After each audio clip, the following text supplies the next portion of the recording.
Olá pessoal, eu sou o Cássio Augusto, sou programador e já trabalhei com infraestrutura, administração de servidores Linux e Windows. Trabalho na área de TI há mais de 12 anos e sou usuário de Linux há mais de 18 anos. E nesse vídeo eu vou falar sobre o livro proibido do Unix. Então, o nome do livro é Lyons Commentary on Unix Sixth Edition, sexta edição.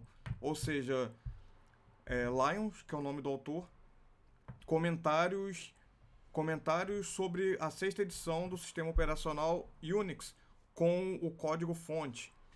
Então, esse é um livro que foi um livro bastante importante para a área de administração de sistemas Unix e também área de programação. É um livro que tem bastante importância histórica para essa área que nós estamos falando aqui agora.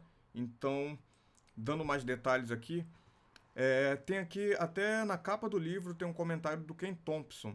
Após 20 anos, esse livro continua sendo a melhor exposição sobre como funciona um sistema operacional real.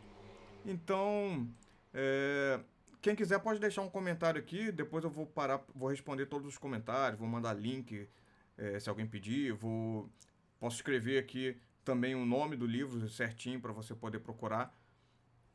Então, esse é um ótimo livro para estudar e para entender como o computador funciona e você entender como o sistema operacional funciona em baixo nível, entender as bases da computação, as bases do funcionamento do sistema operacional. É ótimo também para quem é estudante de alguma faculdade da área de computação, que tem aquelas disciplinas de sistemas operacionais, arquiteturas de computadores, arquitetura de redes, algoritmo.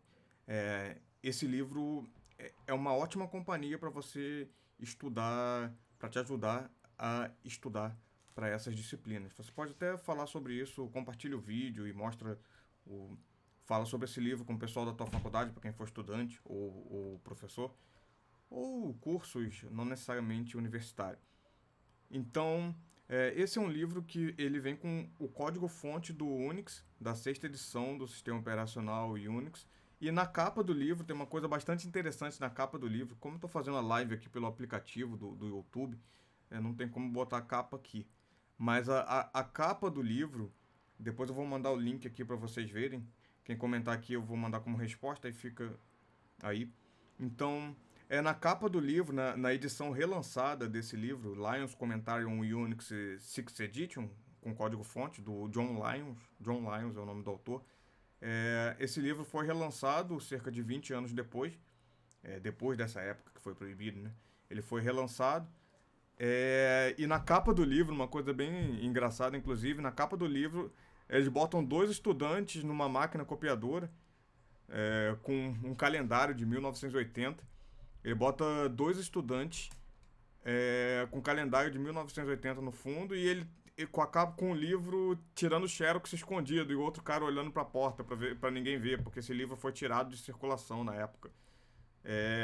Depois você vê o meu vídeo contando a história do sistema operacional Unix, que tem aqui no meu canal, que o Unix,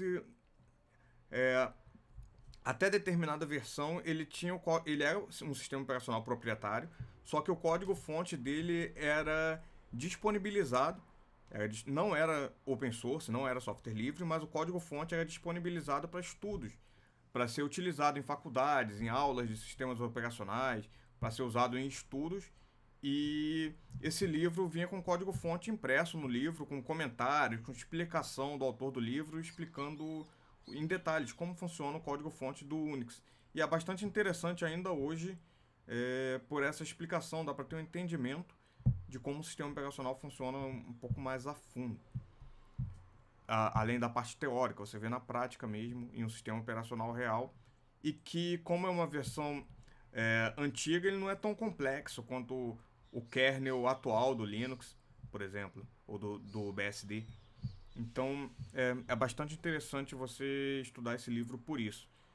E então o Unix tinha um código-fonte livre, não livre, né? Tinha um código-fonte disponível para as pessoas lerem, consultarem e usarem para estudo. Não era permitido alterar e lançar novos softwares. Mas é, a pessoa podia ler o código-fonte, entender, usar para estudar e, e a pessoa podia usar para isso. Então, a pessoa podia usar nos estudos, só que em determinado momento, por interesses comerciais da TIT, empresa desenvolvedora do Unix, eles decidiram fechar a disponibilidade do código-fonte. E, e devido a isso, esse livro que tinha o código-fonte impresso, na época que isso era permitido, esse livro foi proibido. Ele foi tirado de circulação, foi proibido vender, foi proibido. Xerox já era proibido, né? Mas ele foi tirado de circulação e os alunos compartilhavam entre si Xerox, que eles tiravam Xerox escondido desse livro, porque ele foi tirado da venda das livrarias, foi tirado, foi proibido de estar em bibliotecas de faculdade, foi proibido das bibliotecas, foi proibido a venda dele foi proibida. E os alunos, eles tiravam Xerox escondido na faculdade. Até por isso tem essa capa que tem na versão relançada. Agora tá disponível, né? O código-fonte é mais histórico, não tem mais um grande interesse comercial em cima de um código-fonte de mais de 20 anos atrás.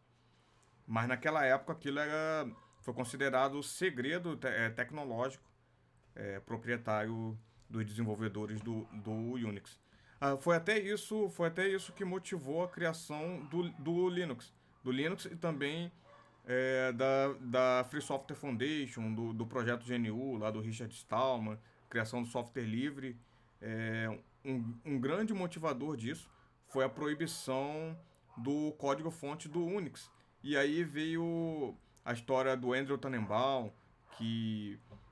o Andrew Tannenbaum que criou o sistema operacional Minix para poder utilizar nos estudos, nos livros dele de sistemas operacionais. Ele foi utilizado para isso. Pro livro de sistemas operacionais do Andrew Tannenbaum e também aulas de faculdade para poder ser usado o Minix, já que o código do Unix foi proibido. E também foi criada a Free Software Foundation pelo Richard Stallman, iniciou o projeto GNU e mais tarde veio o Linus Torvalds criando o kernel Linux. Então, isso tudo tá bastante. Essas coisas estão bastante relacionadas entre si. Inclusive, vou mostrar esse livro aqui, ele conta bastante coisa dessas histórias antigas do Unix e também da criação do Linux. Então vamos lá, eu tô tentando aqui ajustar a câmera. Que tava cortando a minha cabeça aqui. Mas como se trata de uma live, eu vou continuar aqui. Então já vai dando like, quem está gostando do assunto. E vamos lá. Então,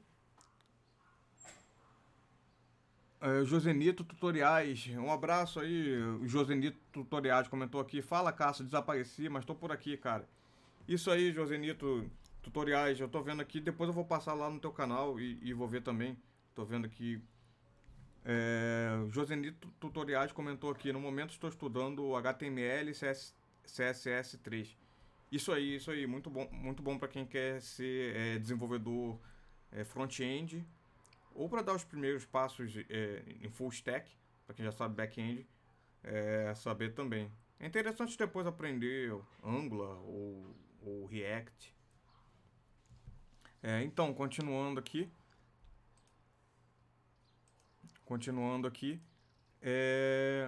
Então, esse livro, o nome do livro é Lyon's Commentary on Unix. E até no prefácio do livro, eu tô lendo aqui o prefácio do livro, tá? Tô com ele aqui. Ele tá escrito aqui: o livro proibido mais famoso teve distribuição restrita e mais famoso na história da computação. Ele foi usado como livro-texto de sistemas operacionais no MIT. E agora, 20 anos depois, agora 20 anos depois, 20 anos depois que ele fala aqui é 1996, tá? Ele foi relançado em 1996.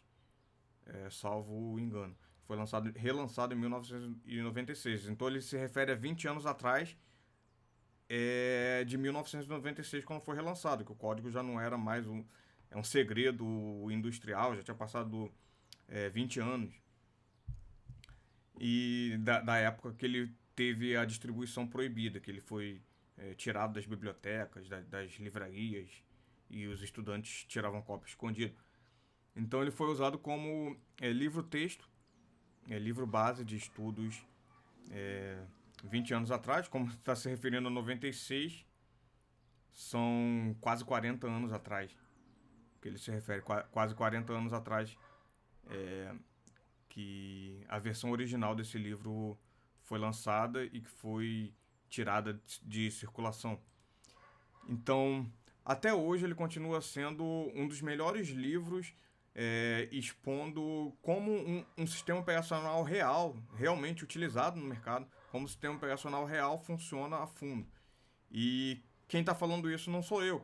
Quem falou isso é o Ken Thompson, o criador do Unix. Eu estou lendo aqui o texto dele. Então, essa é uma frase que está no prefácio do livro. É uma frase do Ken Thompson, o desenvolvedor, um dos desenvolvedores do Unix original. O livro mais famoso com a distribuição restrita na história da computação, usado como livro-texto de sistemas operacionais no MIT há 20 anos atrás, 40 agora, né? Quase. E continua sendo a melhor exposição sobre como um sistema operacional real funciona. Ken Thompson, desenvolvedor do sistema operacional Unix, e anos após a supressão da distribuição desse livro por segredo de mercado da TIT e das empresas que tinham interesse comercial no Unix,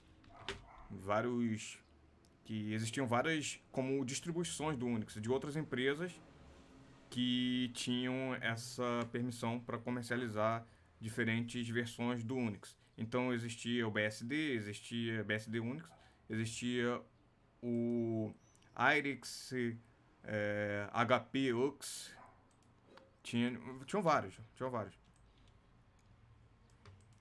Então continuando aqui, ele foi relançado 20 anos depois, foi relançado, e nós somos gratos, isso aqui eu tô lendo aqui do autor, tá? E nós somos gratos por estar envolvidos em fazer isso acontecer. Eu considero que esse é o livro mais importante de 1996. Então, a revisão do livro, o The Lions Book, Lions Commentary on Unix, sexta edição, é um livro bastante importante para hackers do Unix, e ele foi circulado nessa época proibida, ele foi circulado através de cópias Xerox que os estudantes tiravam nos anos 70. Estudantes de computação tiravam nos anos 70 na faculdade. E agora ele está disponível em versão sem restrições. Está disponível com código-fonte aqui. Esse é um clássico. Esse é um lendário clássico underground da computação. E ele foi reproduzido sem modificação. Ele vem com código-fonte. Ele vem com código-fonte da versão 6 do sistema operacional Unix, que era a versão que até a época ainda era permitido ter o código-fonte disponibilizado. E esse livro é um tesouro. Esse livro, Comentários do Código-Fonte do Unix, é um livro brilhante e foi originalmente utilizado como livro-texto de estudos da disciplina de sistemas operacionais em faculdades como o MIT, lá nessa época, nos anos 70. Eu vi aqui um comentário que não está aparecendo mais aqui.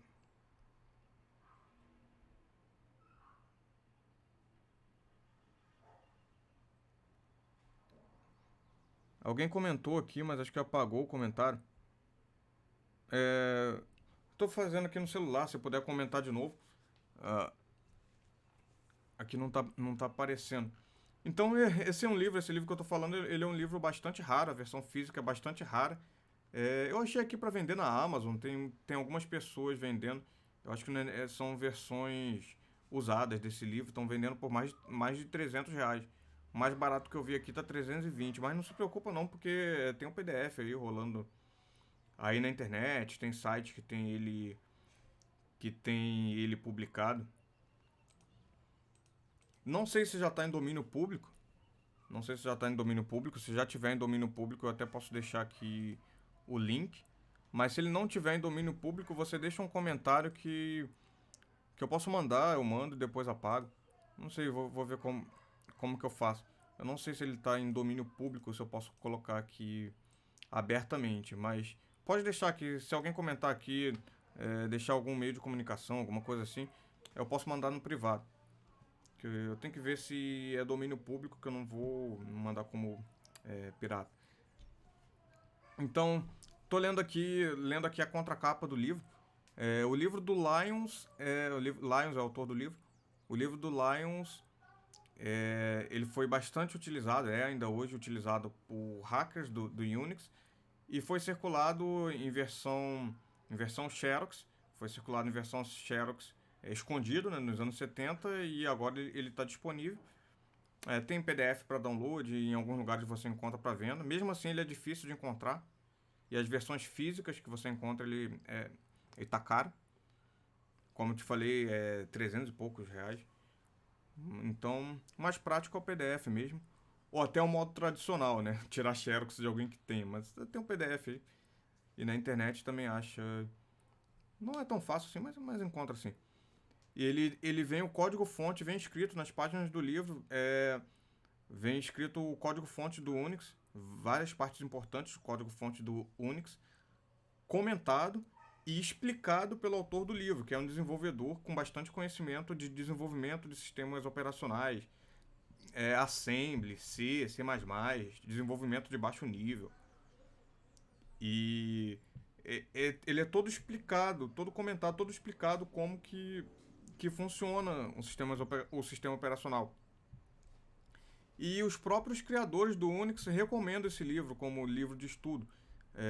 O Dennis Ritchie e o Ken Thompson e outros desenvolvedores, outras pessoas que fizeram parte do desenvolvimento do Unix, muitos deles recomendaram a leitura desse livro. Então, como eu falei, ele foi usado como livro-texto em faculdade. Foi usado por professores, por estudantes, nos últimos 20 anos. Isso escrito aqui, né? Mas, como falei, hoje são 40. E vou ler aqui para você o comentário do Dennis Ritchie, desenvolvedor do Unix. Você pode ver no código, a estrutura que foi usada por muito tempo para administrar e manter uma grande quantidade de sistemas e de ambientes computacionais. Nesse livro, ele educou uma geração. Ele educou uma geração de usuários de Unix. Um outro comentário aqui do Bernie Goldhart, aqui na contracapa do livro. O sistema operacional do computador dessa era era considerado um conteúdo inacessível, um código proprietário. E o Unix mudou tudo isso. Você pode ter na sua mão o primeiro e agora público código-fonte do Unix original do laboratório Bell. Um outro comentário aqui na contracapa do livro, do Mike Odell. John Lyons maravilhosamente revelou aqui a beleza interior do que o Dennis Ritchie e o Ken Thompson desenvolveram no código. E esse comentário é bastante incisivo, espelhando toda a qualidade do código e e mostrando aqui, satisfazendo a curiosidade formada na minha mente. Ele é um tour guiado por um curioso, é, por um curioso e maravilhoso museu demonstrando demonstrando de forma maravilhosa como é esse sistema operacional. Desculpe aqui pelo erro no comentário, porque eu tô lendo em inglês eu tô lendo aqui em inglês. Não sei se esse livro tem tradução, talvez tenha, mas se você quiser ler, pode botar lá no Google Tradutor que você consegue. Só que eu tô lendo aqui, desculpa por falar errado aqui. Eu tô lendo aqui em inglês e traduzindo em tempo real. Então eu tô lendo aqui no texto em inglês e falando para vocês em português. Então, parece que eu me confundi um pouco aqui na forma como a pessoa escreveu. Mas continuando aqui, é meio complicado fazer tradução em tempo real. Sagaz X comentou aqui, mano, não sei formatar o PC, me ajuda. Então, Sagaz, eu agradeço por você estar aqui no vídeo, mas se eu for falar de formatação de computador, ele sai um pouco do propósito desse vídeo. Eu recomendo que você veja aqui no meu canal. Tem um vídeo mostrando como instalar. Tem um vídeo como instalar o Linux Ubuntu. Eu acho que tem um do Kali também. Tem um vídeo aqui no meu canal, como instalar o Linux Ubuntu, que eu mostro como fazer a instalação do sistema operacional, como formatar, como particionar. Tem outro vídeo mostrando em máquina virtual como instalar um sistema operacional, como formatar. Eu recomendo que você veja esses vídeos. No meu canal eu só tenho vídeos sobre formatação e instalação utilizando alguma distribuição Linux. Nesse canal Ninja do Linux. Mas se você estiver querendo instalar o Windows, procura o meu canal secundário, meu outro canal. Eu tenho um canal Ninja do Linux, que eu falo principalmente sobre Linux, programação, segurança. E tenho também um outro canal, que é o canal Cássio Augusto, que é um canal que eu falo sobre outras coisas, é o meu nome, Cássio Augusto, o outro canal. Pode procurar no YouTube que você acha. Eu acho que eu deixei aqui na descrição desse vídeo. Canal Cássio Augusto. Então nesse canal eu falo sobre outras coisas não relacionadas diretamente a Linux. E nesse canal eu tenho um vídeo mostrando como instalar e particionar e formatar o computador com o Windows. Só que foi com o Windows 7 que eu usei, se eu não me engano. Aí você vê qual sistema operacional você vai usar. Você vai usar Dual Boot com dois sistemas. Vai usar Dual Boot com dois sistemas. Então continuando aqui. Então, continuando aqui o que eu tava falando, uma, um, um outro texto aqui na contracapa do livro. É, esse livro foca em criar um documento ensinando como funciona um sistema operacional. Esse livro requer que você aplique o seu cérebro, aplique o seu conhecimento no código para você ler através do código linha por linha e, e você ir aprendendo dessa forma. Isso significa que esse livro para engajar você, não é somente uma documentação. O Sagaz comentou aqui, mas não sei fazer um pendrive bootável. Pendrive bootável. Então, Sagaz, procura no meu site www.ninjadolinux.com.br. Entra lá, www.ninjadolinux.com.br. Lá tem um tutorial ensinando como criar um pendrive bootável. Criar um pendrive bootável. Escreve lá, pendrive Linux.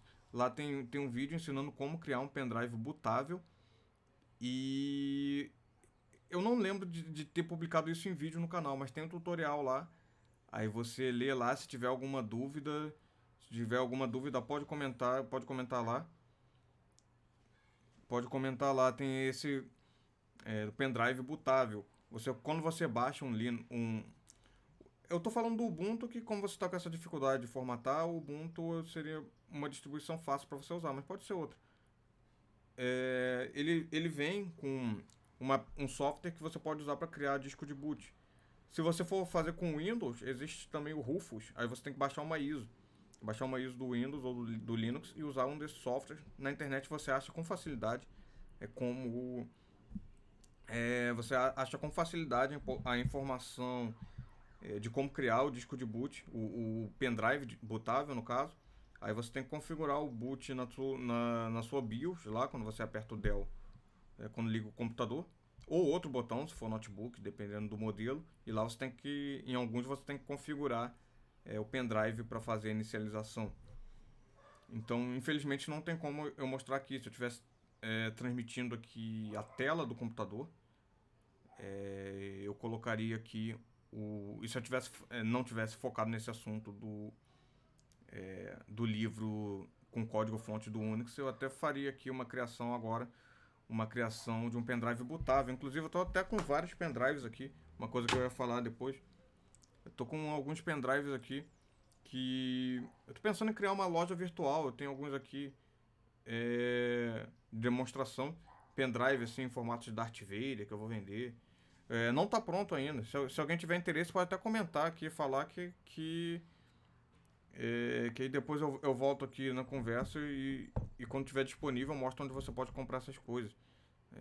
Pendrive em formato do Darth Vader, vão ter outros personagens também. Camisas de tema nerd, geek. Vai ter também sobre computação. Tela de mensagem de erro do Windows, nome de distribuição Linux. Eu vou lançar uma loja virtual que vai ter camisas também.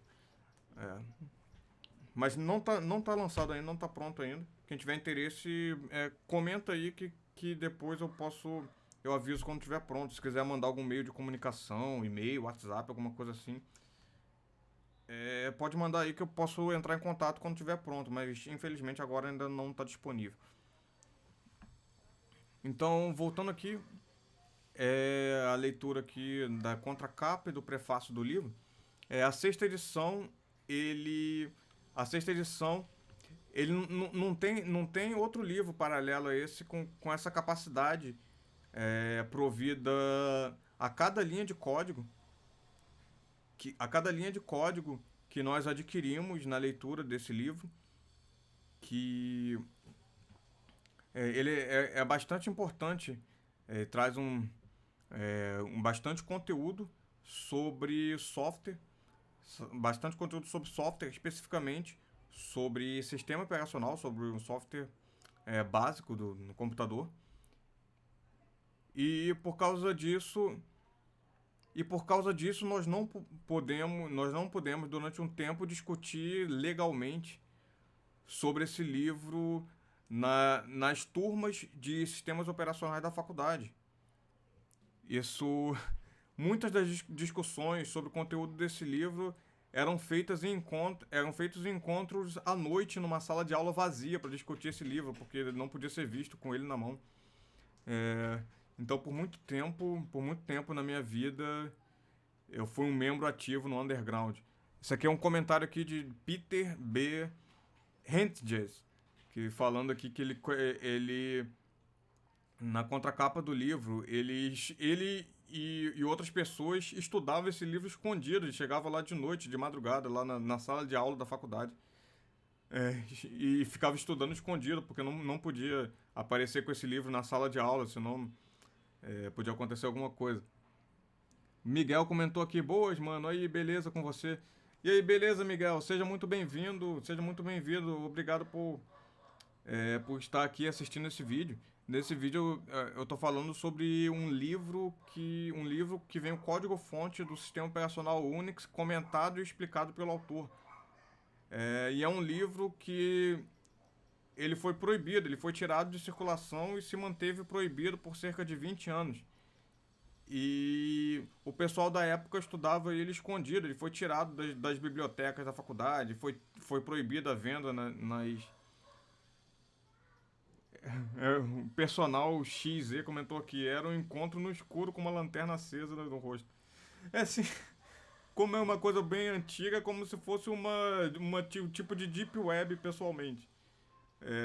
Os professores não podiam falar, os alunos não podiam mostrar esse livro na sala de aula, eles tiravam xerox escondido. Quando esse livro foi relançado 20 anos depois da época que foi proibido, ele teve até na capa do livro tem a foto a imagem de 2 estudantes tirando xerox do livro escondido. Então aqui uma outra recomendação de uma outra pessoa que deixou na contracapa do livro. A sexta edição.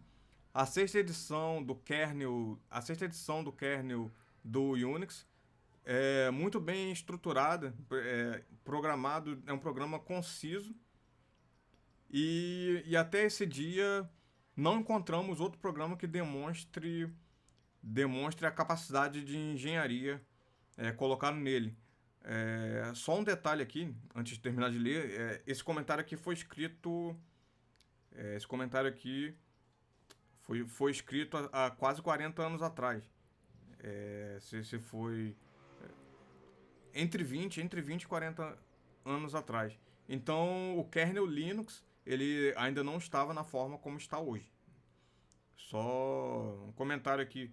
Esse livro ele foi relançado em 96, e ele foi proibido pelos 20 anos anteriores a 96. Então, o Linux ainda estava em 96, o Linux ainda estava praticamente começando, começou em 1991, então ainda não estava no nível que está hoje. Então, esse elogio sobre a capacidade de engenharia do Unix ele foi dito nesse contexto. Então, o insight e a elegância exposto aqui torna acessível pela simplicidade junto com compromisso. Não é somente um código ineficiente sendo otimizado. É um código de qualidade, com uma grande qualidade de engenharia. E parte desse livro ajuda a reconhecer isso com as explicações.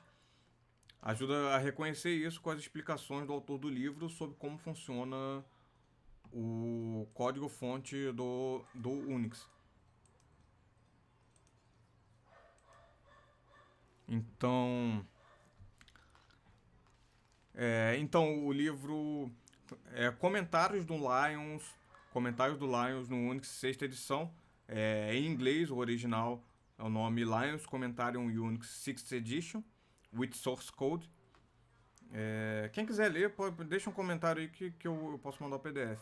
Ou tem um site aqui que não é nem PDF, é um site aqui que você pode ler no próprio site. Tem até o código-fonte dessa versão do Unix.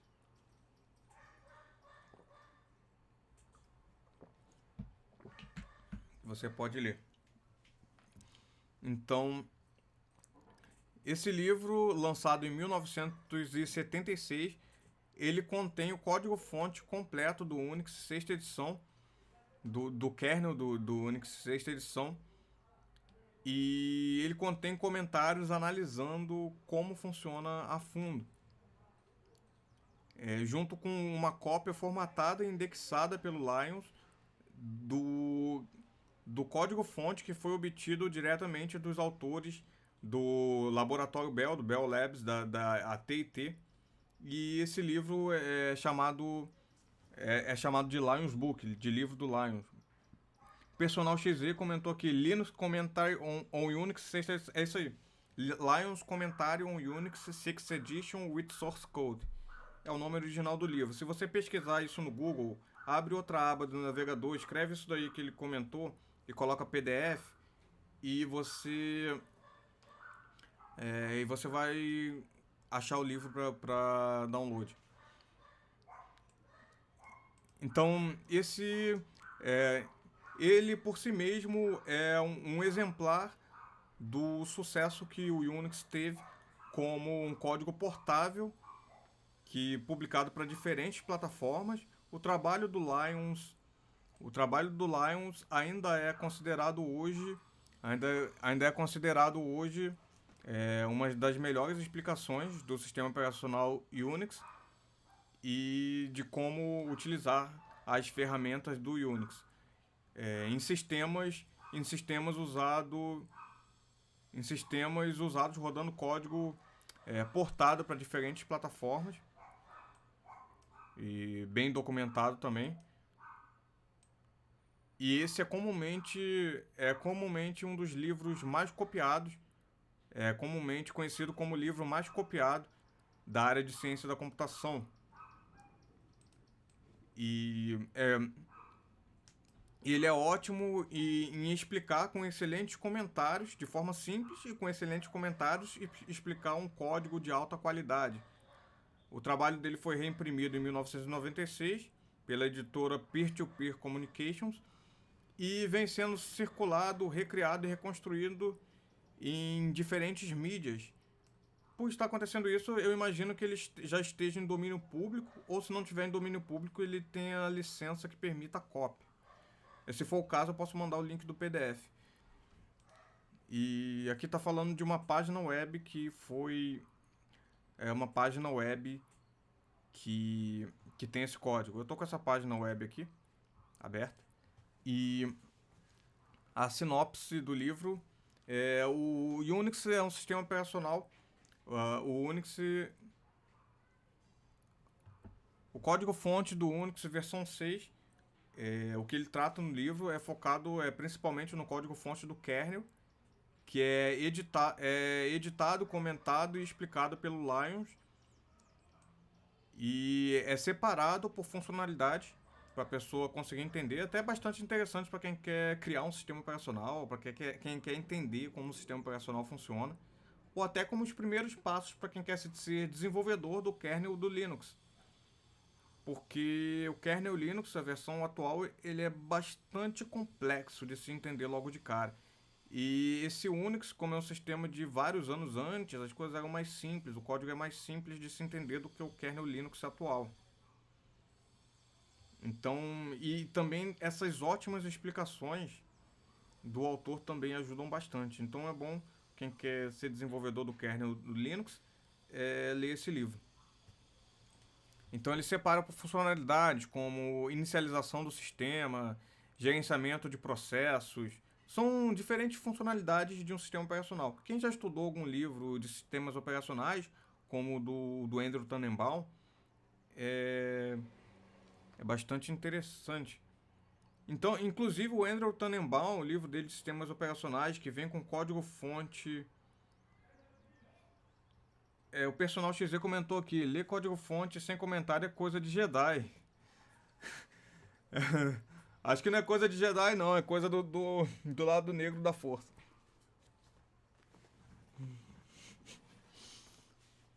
Mas vamos lá. O Unix. É inclusive uma coisa bem interessante do código-fonte do Unix.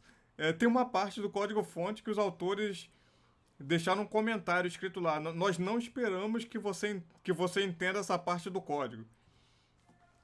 Nós não esperamos que você entenda essa parte do código. Para você entender a complexidade de um sistema operacional como o Unix. E até em um livro de explicação do kernel do Linux, tem uma parte que um autor, um autor de livro de explicação do kernel, ele deixa um comentário lá dizendo que ele não entendeu essa parte do código. Alguma coisa assim, que o autor não entendeu, que o leitor não vai conseguir entender, ou que aquela parte ele não consegue explicar. Para você entender o nível de complexidade que é o código de um sistema operacional. Então é bem difícil, é bem difícil.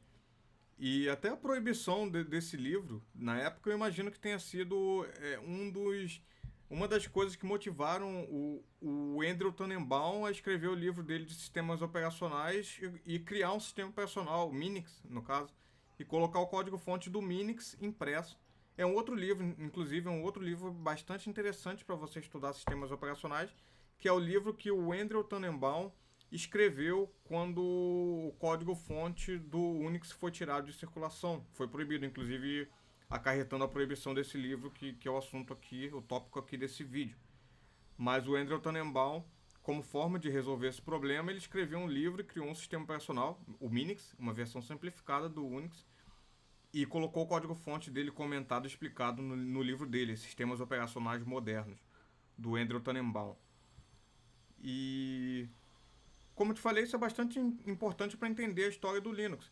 Que se você vê na linha do tempo da história, Tem o código-fonte do Unix sendo proibido, o livro do Lyons com a explicação do código-fonte do Unix tirado de circulação. Depois tem o Andrew Tannenbaum escrevendo um livro criando o sistema operacional Minix, como forma de poder ter uma explicação mais a fundo nas aulas de sistemas operacionais, coisa que não era mais possível pela proibição da circulação do código do Unix, e não existia outro código que pudesse ser usado. Então ele criou o Minix. E paralelamente a isso, o Richard Stallman criando a Free Software Foundation e o projeto GNU para poder ter um sistema operacional livre de código aberto. E aí, mais tarde, em 1991, a criação do kernel Linux pelo Linus Torvalds e disponibilidade de forma open source, com milhares, milhões de colaboradores ao redor do mundo, até chegar no que nós estamos aqui agora. Então é bastante interessante esse livro e também o livro do Andrew Tannenbaum, e até o próprio livro do Linus Torvalds, que ele conta a história do Linux, mas sem comentar código. E aquele livro que eu mostrei aqui, o Open Sources, Voices from the Open Source Revolution, que eu não vou mostrar aqui, que eu peguei ele aqui e estou usando ele aqui para apoiar a câmera. Mas é muito bom, eu já falei sobre esse livro também. Não fiquem com medo do inglês, tem no Google Tradutor, se você pega um PDF, você consegue botar no Google Tradutor, dá para entender bastante coisa. E nos livros que tem código, código é código, né? Não vai traduzir código. Pode traduzir os comentários e as explicações. O código vai ser a linguagem de programação propriamente dita. O personal XZ comentou aqui: eu baixei o código-fonte do Linux 1.0 no mês passado para ler, mas não tive tempo ainda. Muito bom, muito bom. Código-fonte do Linux 1.0. Mesmo assim, ele é bastante complexo. Se você tiver dificuldade para entender ele, eu recomendo que você vá um nível abaixo do código-fonte do Linux e procura lá o livro do Andrew Tannenbaum, o livro do Andrew Tannenbaum com o código-fonte do Minix, ou o livro do Lyons com o código-fonte do Unix 6ª edição. Que tanto o Andrew Tannenbaum quanto o Lyons tem uma ótima didática e uma ótima explicação de como o código funciona. Uma explicação muito boa. E o código também é mais simples do que o kernel do Linux.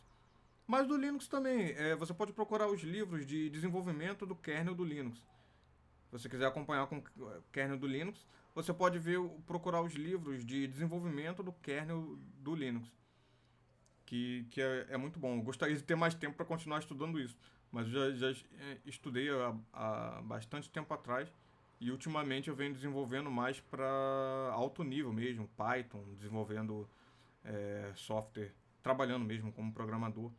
Então não tive mais tanto tempo nem tanta possibilidade de trabalhar com código de baixo nível, de sistemas operacionais. Baixo nível que eu tô falando aqui, quem entrou agora pode não conhecer, tô falando baixo nível não quer dizer baixa qualidade. Baixo nível nesse contexto se refere a estar mais próximo do código da máquina, da linguagem assembly, mais próximo com o código do sistema operacional propriamente dito. Alto nível, baixo nível no contexto de programação não tem a ver com qualidade, tem a ver com proximidade da máquina. Estou aqui ajustando aqui a posição da câmera.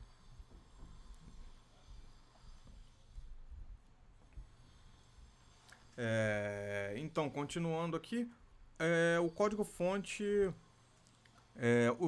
o livro do Lyons, ele é indexado, é organizado, é dividido em partes para você entender melhor cada parte.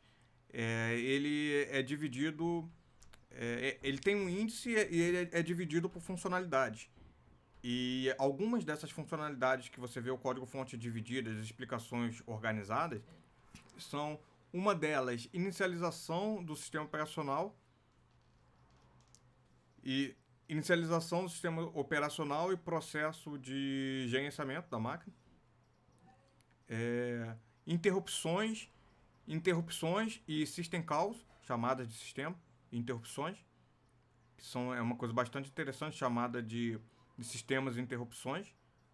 É bastante importante no funcionamento de um sistema operacional. E também gerenciamento de processos, inicia, inicialização do sistema. Isso é óbvio, porque isso é bastante importante, o processo de boot da máquina. Gerenciamento de processos é uma outra funcionalidade bastante importante de sistemas operacionais. Gerenciamento de processos, dos processos que estão sendo executados em paralelo em uma máquina. Essa funcionalidade de gerenciamento de processos é uma das funções mais importantes do sistema operacional, assim como a inicialização do sistema. Então, outra coisa, interrupções e system calls, chamadas de sistema. Também outro tópico bastante interessante na área de sistemas operacionais, bastante importante. O Personal XZ comentou também, comentou que tem também o signal handling. Isso aí, obrigado pela contribuição. E aqui, Basic I/O, é o básico de input, output, I/O, entrada e saída, que é sobre funcionalidade de terminais, teclado, saída, entrada e saída, no caso, não especificando realmente um dispositivo específico. Sistemas de arquivo, pipe e dispositivos de caracteres. Então aqui está escrito todos as procedures e symbols, eles são listados alfabeticamente com referência, e o código apresentado no livro ele consegue rodar num sistema PDP-11, que está escrito PDP-11 com disk drive RK05, com uma linha de uma Liner Printer Interface, uma interface de linha de impressão LP11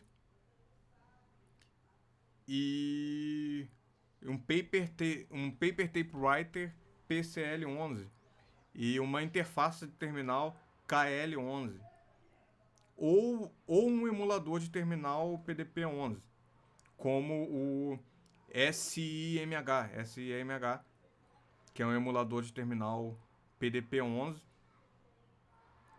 Então, essas coisas que eu falei aqui são tecnologias dessa época do Unix. Então, você não precisa realmente... dificilmente você vai ter acesso a isso, que eram os dispositivos de hardware utilizados naquela época. Na época do PDP-11. O PDP-11, para quem não sabe, PDP-11 é um mini computador. E quando fala mini computador é um computador do tamanho de metade desse armário aqui que está aqui no fundo.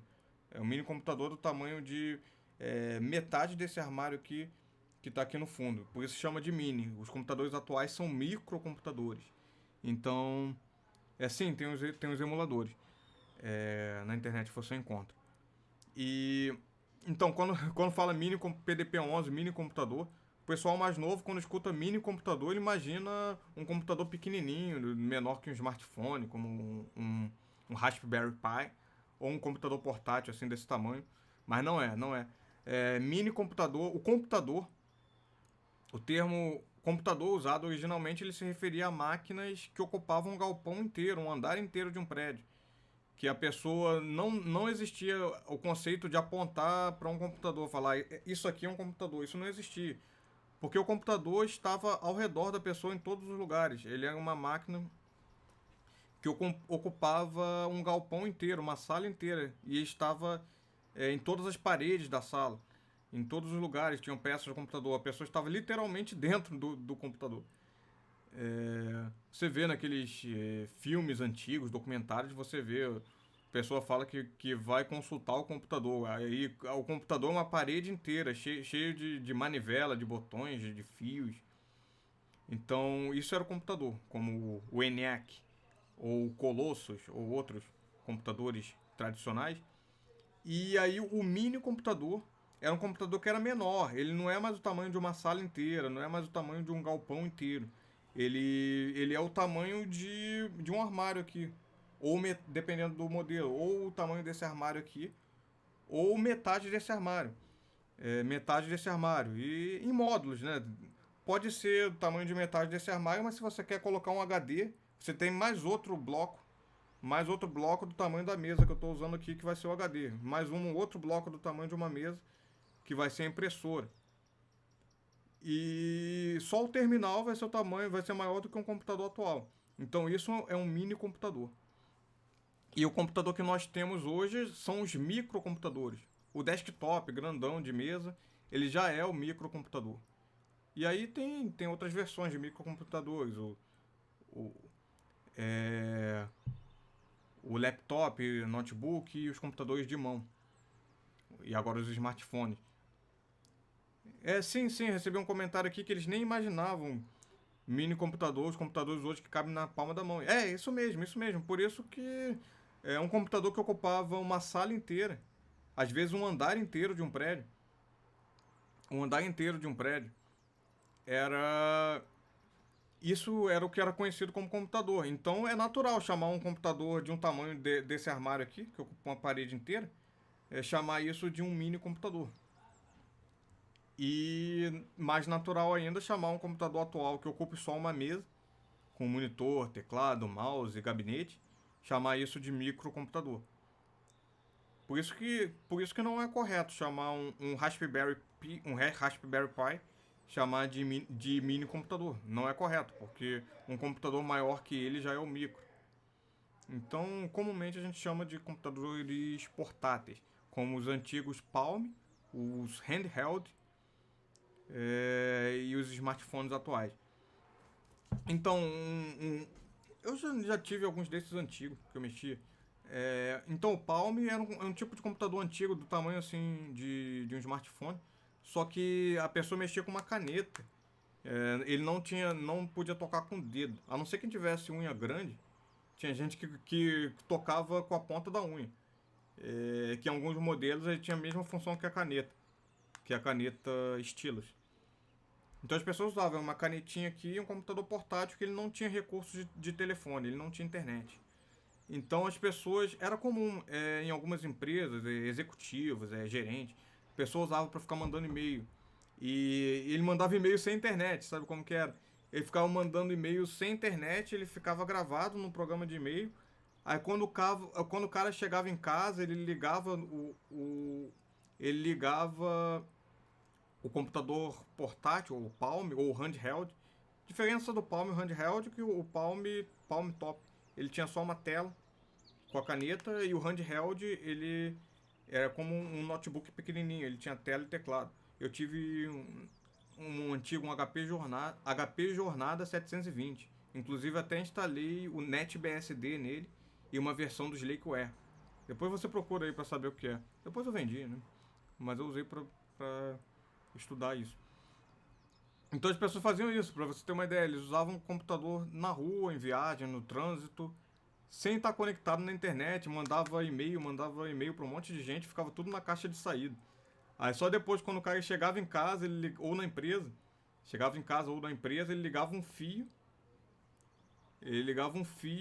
e aí ele conectava no computador, conectava ele e sincronizava, conectava na internet, sincronizava e aí os e-mails eram enviados.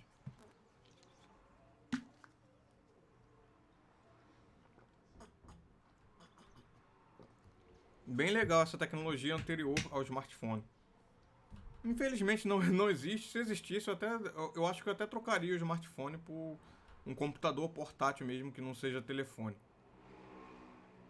Que aí a pessoa consegue se manter bem mais focado em alguma coisa, sem estar quase a obrigatoriedade de estar conectado a uma rede de celular, que você fica sujeito a inúmeras interrupções de redes sociais, de notificações que naquela época não tinha.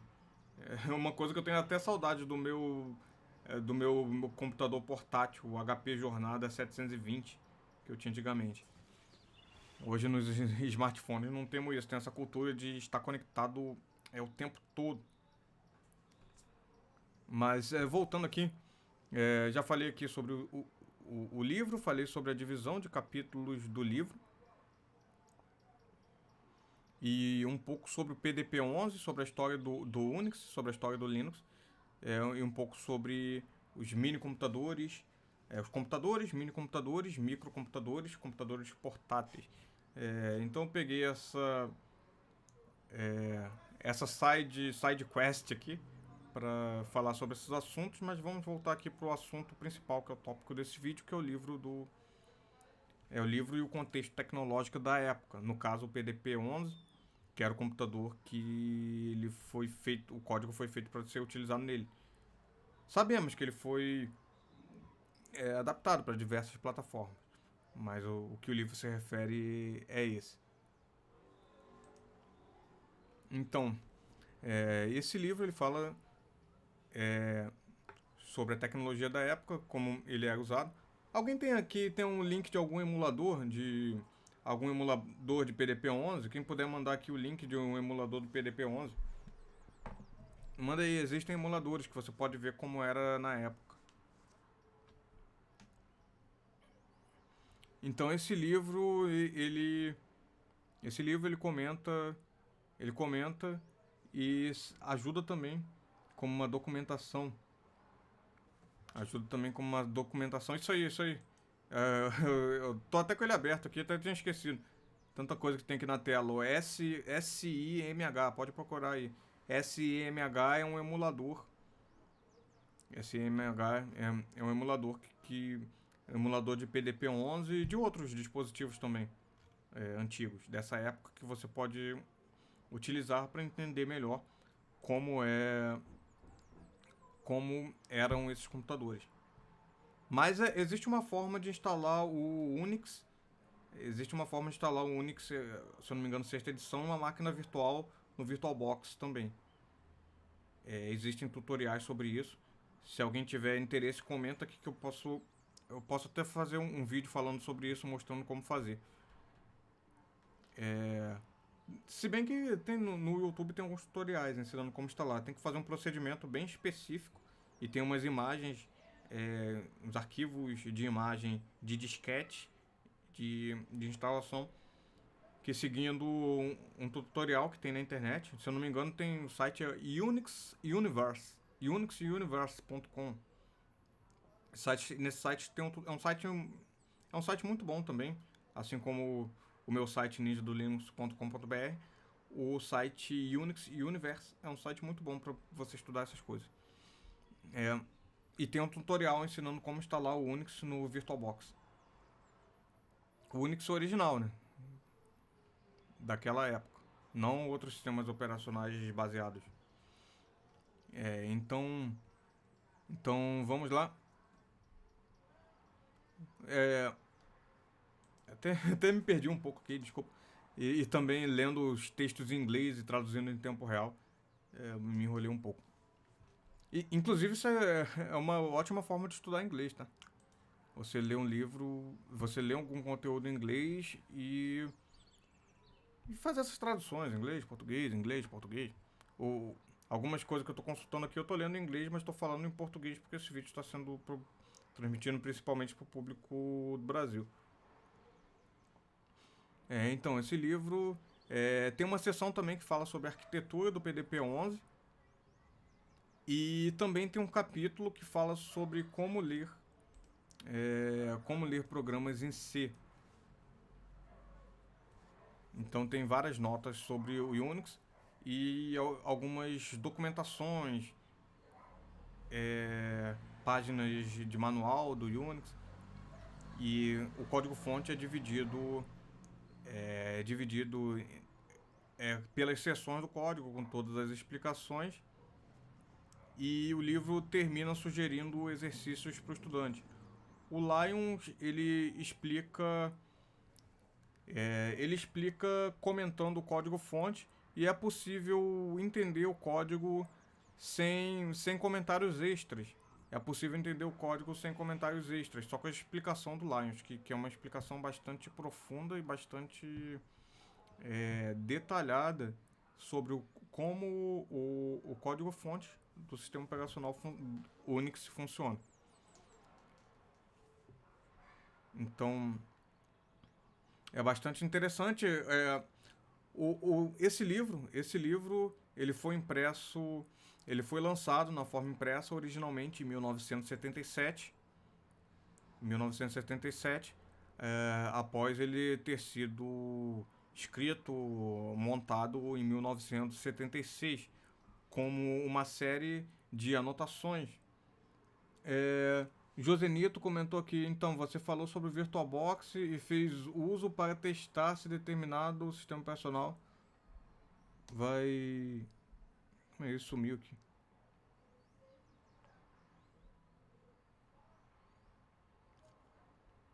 É, o Josenito Tutoriais comentou aqui, então, Cássio, você falou sobre o VirtualBox. O VirtualBox de vez em quando uso para testar se caso determinado, como um determinado sistema operacional vai se comportar. Quando faço a reinstalação do sistema operacional e também dou consultoria online de como instalar sistemas operacionais de forma correta na minha área de membros aqui no canal. Preciso estudar isso. É, então, pessoal, teve uma pessoa aqui que estava com dúvida para instalar e para formatar um computador e instalar um sistema operacional usando um pendrive bootável, para criar um pendrive bootável. Entre em contato aqui com o Josenito Tutoriais, que ele comentou aqui que ele dá consultoria online no canal dele de como instalar sistemas operacionais de forma correta. Então, segue o canal do Josenito Tutoriais, é, e fala com ele sobre isso, se você ainda estiver assistindo. Eu tenho alguns vídeos também falando falando sobre isso, mas infelizmente eu não estou tendo muito tempo para fazer live explicando como instalar o sistema operacional. É uma coisa que eu tenho que parar e ver a dúvida específica de cada um. Então, como já tem muita gente fazendo isso, tem muitos vídeos, tem muita documentação disponível, eu preferi não fazer vídeo falando sobre isso nesse momento. E falar sobre assuntos que tem menos pessoas falando, que a pessoa não encontra com tanta facilidade. Como é o tópico de hoje, desse livro, da análise desse livro do Linus, do código-fonte do Unix. E com essas side quests falando sobre a história da computação, a história do Unix, a história do Linux, que são assuntos recorrentes aqui no canal. Então, dando continuidade ao que eu estava falando, em 77 foi lançada essa forma impressa que antes, antes era ah, antes eram anotações feitas pelo Lions para os cursos de ciência da computação, que ele montou isso e organizou isso na forma de um livro, na forma de um livro que ele menciona isso na forma de um livro, e ele organizou as anotações que ele fazia para aulas de ciência da computação. Então, depois, a faculdade onde ele estava obteve o código-fonte do Unix em 1975. Em 1975, e com restrições, é, com restrições da TIT, e essas restrições de natureza monopolista. Tô lendo aqui a descrição da Wikipédia, tá? O código veio com restrições, restrições comuns de uma empresa de infraestrutura e telecomunicações, provedor de infraestrutura e telecomunicações, que é o caso da AT&T.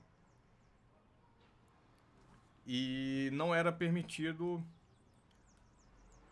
E uma empresa como essa, por questão de monopólio, uma empresa como essa, ela não era permitida trabalhar em outra área. Então, até essa época, o código-fonte do Unix ele era disponível para ambiente acadêmico, para os alunos estudarem. Porque tinham restrições por a AT&T ter um monopólio de telecomunicações nos Estados Unidos. Por esse motivo, ela não tinha permissão de trabalhar em outras áreas. Não era permitido que a AT&T fosse vender, comercializar software, para manter o foco na área de telecomunicações. Então até por isso o Unix era disponibilizado com código-fonte, era disponibilizado abertamente, ele era disponibilizado para as faculdades, porque a TIT ela não tinha liberdade para obter lucro da venda de software, por leis de monopólio dos Estados Unidos, por eles já estarem dominando, controlando essa área de telecomunicações.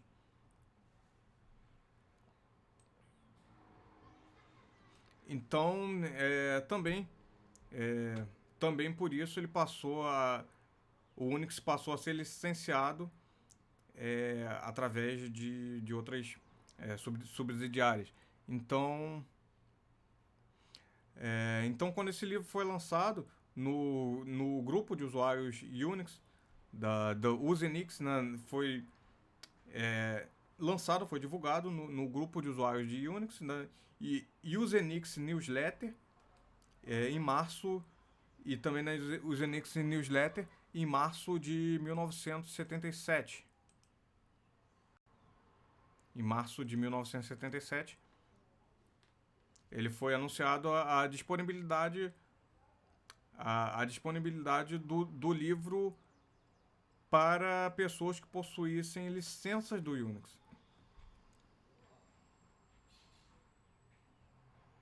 Então foi muito falado na época, foi uma coisa bastante interessante. Só que teve essa questão na época, que esse livro ele só estaria disponível para pessoas que só seria disponível para quem tivesse uma licença do Unix que permitisse ter acesso a esse código-fonte.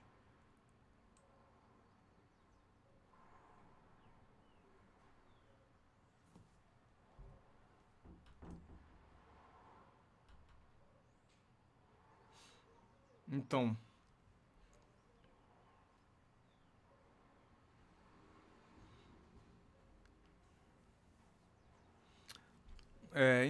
por muitos anos o livro do Lions sobre o Unix, ele acabou sendo a única documentação do kernel do Unix disponível fora da Bell Labs.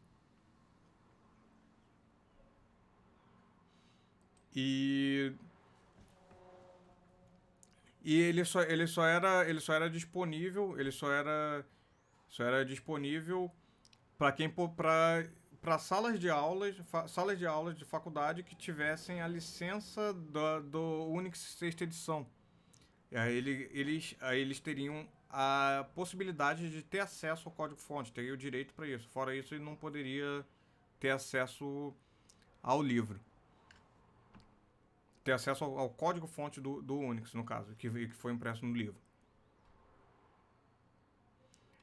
Até que na sétima edição, até que na licença da sétima versão do Unix, esse tipo de uso especificamente foi excluído.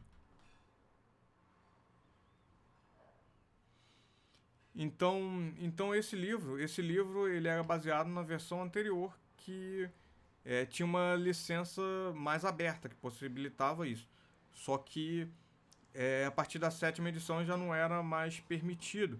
Então esse livro ele foi compartilhado através de cópias Xerox que os alunos tiravam escondidos, eles passavam um para o outro de forma escondida porque era restrito, ele foi literalmente proibido.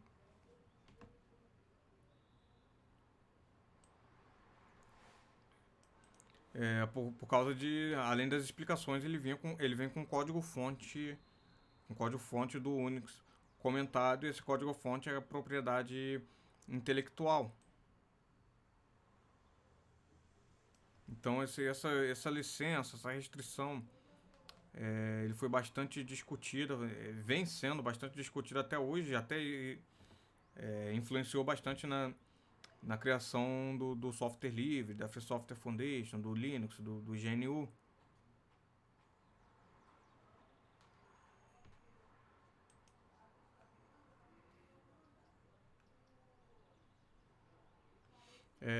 Então, em 1979, a TIT anunciou a versão 7 do Unix na Usenix de junho de 1979.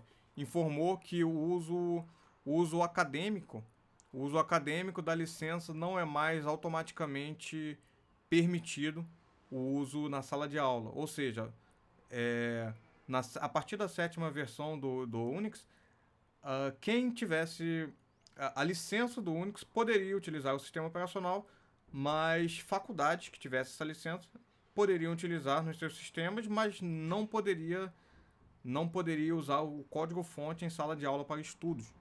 Esse tipo de uso foi proibido. E junto com isso, a proibição de livros que tivessem o código-fonte, que é o caso do livro do Lions. Então, por isso, toda essa história dos estudantes que copiavam escondido, passavam um para o outro que ninguém podia ver.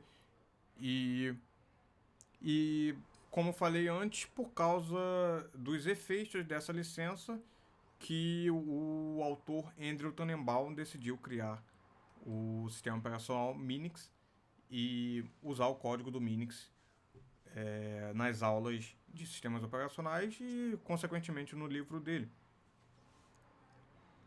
Então, na sétima edição, a TIT, quando lançou a versão 7, o Unix ele já foi visto como um produto comercial. Ele já era visto como um produto comercial valioso, como uma propriedade intelectual valiosa, o código-fonte do Unix. E o código-fonte da versão 7 do Unix foi proibido de ser utilizado para estudos em cursos, em faculdades, em livros, não podia mostrar parte do código, não podia comentar. Que seria equivalente a hoje, seria nessa época, depois da proibição. Apresentar um livro desse ou discutir isso numa sala de aula seria como, por exemplo, um professor pegar o código-fonte do Windows e colocar na sala de aula para explicar. Não pode. Não pode. Por causa das. Mesmo que ele tivesse acesso. O Personal XZ comentou que deu para perceber como é que surge a pirataria. Isso aí, sim, sim, sim. Pelo menos a pirataria do código do Unix surgiu dessa forma, como estudantes buscando estudar e aprender mais sobre isso. Sobre o sistema, coisa que antes eles podiam fazer. Porque o conhecimento ele era disponibilizado nas faculdades. Aí depois veio essa visão de que o código-fonte de um sistema operacional é um produto extremamente valioso, de propriedade intelectual, que nessa época, ainda não se tinha essa ideia tão bem quanto hoje. Hoje nós vemos aí o Bill Gates, que ficou anos como o mais rico do mundo, tendo como principal produto o Windows, e também grande parte da fortuna dele veio na época do DOS. Com a comercialização de sistemas operacionais. Vemos o pessoal do Google com o Android, que ajuda a movimentar milhões no ecossistema que está em volta do Android, iOS. Temos a própria história da Apple, o sistema operacional. E hoje nós temos essa consciência do valor de um sistema operacional, tanto para mercado. Só que nessa época, Bill Gates não era mais rico do mundo, não tinha Microsoft, não tinha Apple valendo 1 trilhão, não tinha, nem sei o valor atual, mas não tinha um Android na mão de todas as pessoas, na mão de metade da população mundial. Posso estar falando besteira aqui, mas não tinha um celular com Android, um dispositivo com Android na mão de quase metade da população mundial. Se eu estiver falando besteira, alguém corrige aqui e coloca o correto. Mas é uma força de expressão, uma quantidade muito grande de pessoas, é todo um mercado baseado no valor de um sistema operacional. E nessa época anterior ainda não se tinha essa visão da forma que nós temos agora. Nessa época não tinham pessoas se tornando mais ricas do mundo vendendo sistema operacional. A TIT já era uma empresa muito grande, mas por comercializar infraestrutura de telecomunicações, não era telefonia propriamente dita, não era ganhando dinheiro com o sistema operacional. A própria IBM ganhava dinheiro, mas era mais vendendo máquina, vendendo máquina. IBM também tinha essa visão. Era vendendo máquina, vendendo computador, não era vendendo software.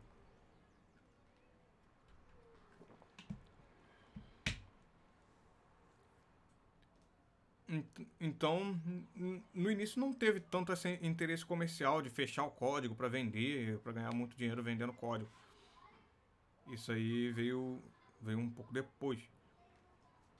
E aí nessa versão 7 que eles que já estava começando esse entendimento e eles conseguiram restringir, conseguiram proibir.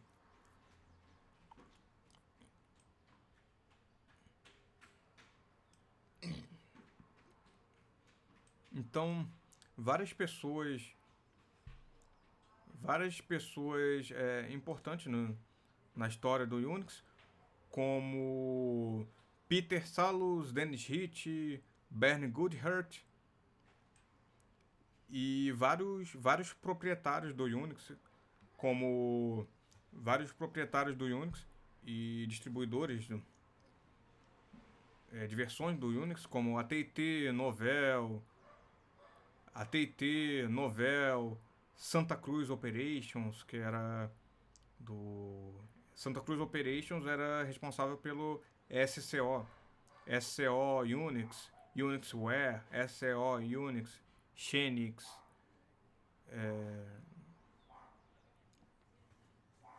Que até mais tarde, quem acompanhou a história do software livre, essa SCO teve alguns processos de ligação com a Microsoft e coisas do tipo.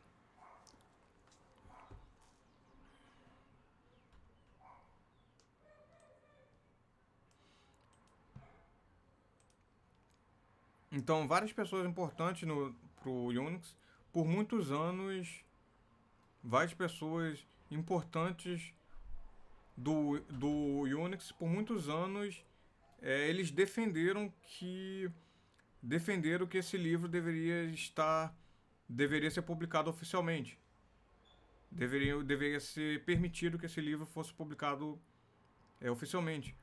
Uma grande quantidade de pessoas importantes no desenvolvimento do Unix, inclusive empresas, eram a favor de que esse livro fosse disponibilizado oficialmente em 1996. Então, isso 20 anos após essa proibição, né?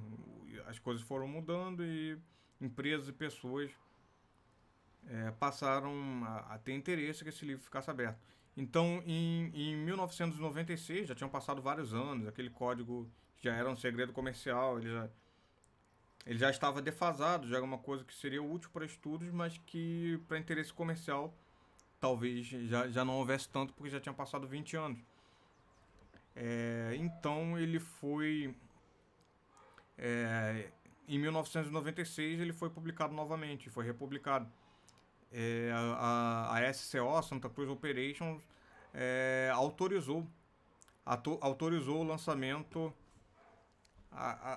autorizou o lançamento da edição de 20 anos desse livro com o código-fonte da sexta edição do Unix.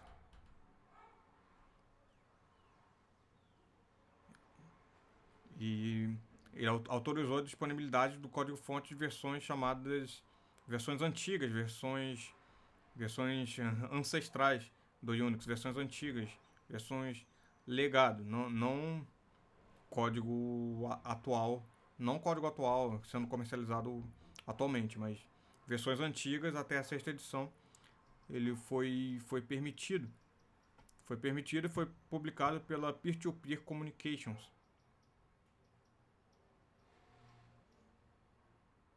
E essa edição inclui os comentários do Michael Tilson, da SCO, o Peter Salus, Dennis Hitch, Ken Thompson, Peter Collison, Greg Rose, Mike O'Deal, Bernd Goodhart e Peter Handless, pessoas bastante importantes na história do sistema operacional Unix.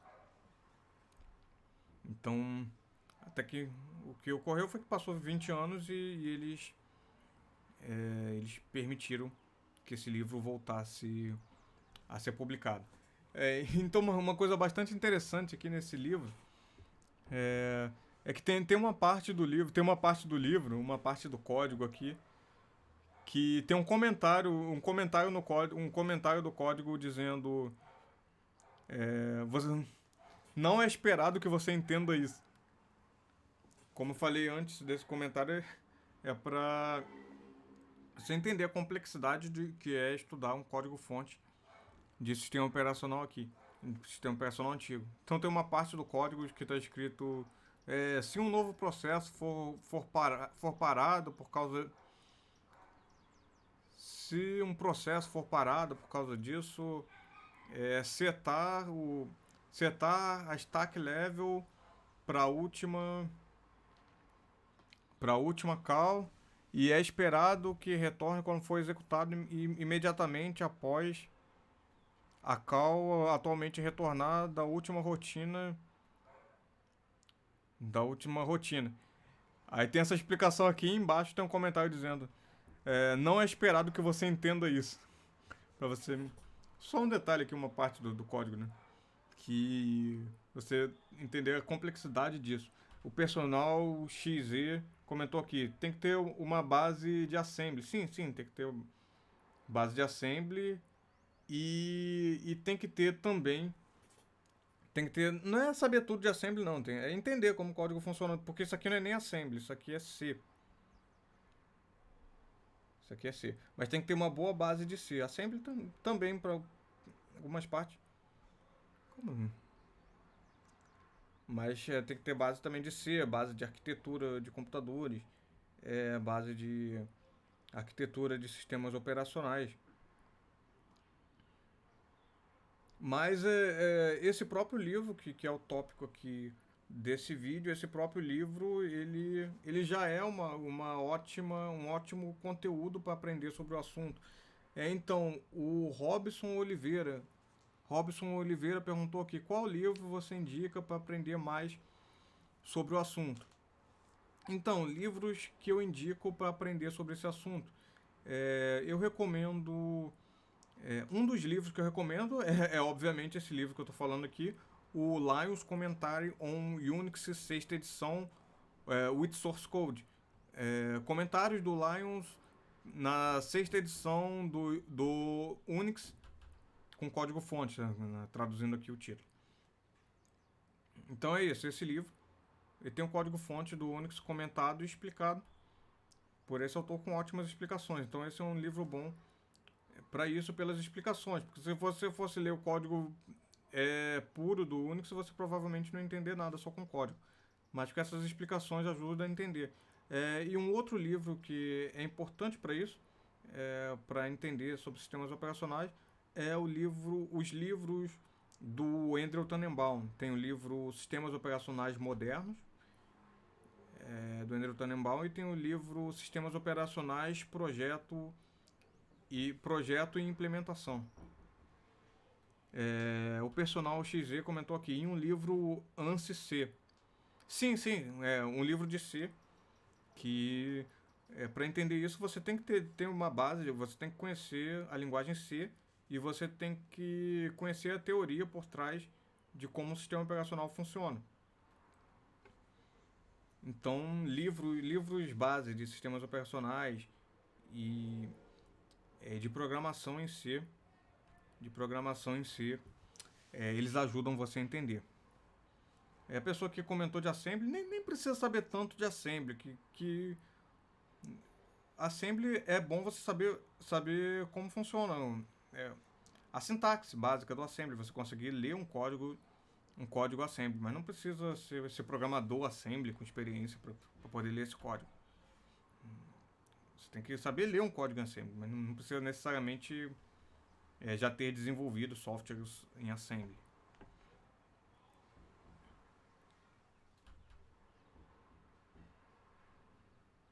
Personal XZ comentou aqui que pensei que o termo pilha era do processador. Então é importante estudar algum livro de sistemas operacionais. Eu tenho aqui até um aqui, arquitetura de sistemas operacionais, mas o que eu recomendo mesmo é o do Tannenbaum, os livros do Andrew Tannenbaum de sistemas operacionais, que foi os que eu estudei, que eu li várias partes importantes desses livros quando eu estava na faculdade. É um livro muito bom, bastante interessante para aprender a teoria de sistemas operacionais. Então é bom você entender a teoria por trás de como os sistemas operacionais funcionam, os conceitos básicos, e ter um conhecimento de C, que é a linguagem que o sistema operacional, grande parte foi desenvolvido. É bom ter conhecimento pelo menos da sintaxe do Assembly, o básico da sintaxe do Assembly, não precisa de muita coisa demais nisso.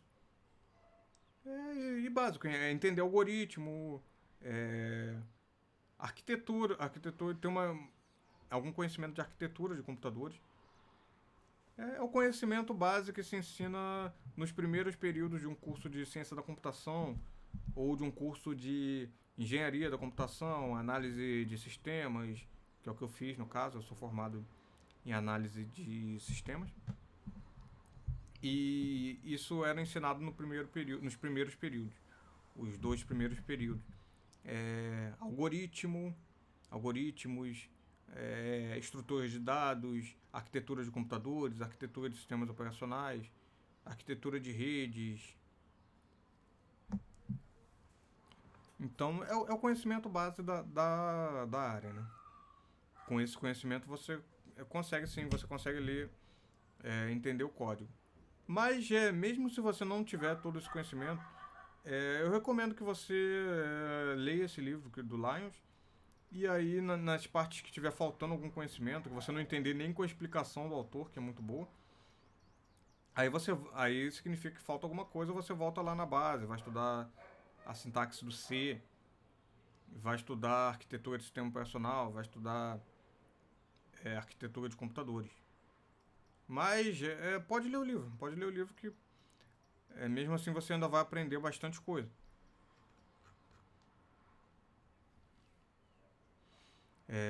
Então, tô vendo aqui algumas referências sobre esse livro que eu tô falando aqui, aqui no Wikipedia.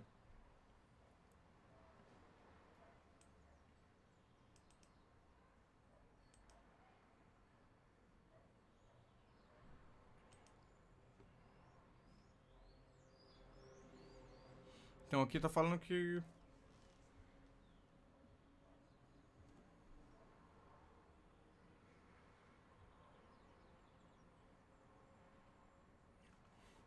então tem várias referências aqui de pessoas falando sobre esse livro, pessoas pessoas recomendando esse livro e até outros livros relacionados, como Unix Time Share System, portabilidade de programas em C e de sistemas Unix. É, outros livros de referência que são bons, livro de desenvolvimento para Unix, são outros livros bastante importantes. Mas para ter um conhecimento da base de como esse sistema funciona, você sabendo um pouco de C, lê esse livro do Lyons. C é para você entender o código, né? Senão você lê só a explicação e sem saber nada de C você não vai entender o código. Então já está indo para 1h30. Tem mais algumas coisas aqui que eu gostaria de falar aqui. Então, voltando aqui para quem entrou agora, entrou há pouco tempo, Eu sou o Cássio Augusto, eu sou programador Python atualmente. Eu já trabalhei com infraestrutura, já fui administrador de redes, administrador de servidores Linux e servidores Windows. Trabalho na área de TI há mais de 12 anos e sou usuário de Linux há mais de 18 anos. Eu estou recomendando esse livro do Lions porque ele é ótimo para os estudos e para entender como o computador funciona e como o sistema operacional funciona em baixo nível. Esse livro do Lions é um livro que ele foi a circulação dele foi proibida por durante 20 anos. Isso é uma coisa bastante interessante para eu poder trazer aqui. Aí você pode ver durante esse vídeo, esse vídeo vai ficar gravado, você pode ver os motivos por isso ter ocorrido. A versão física desse livro é bem difícil de encontrar e é bem caro.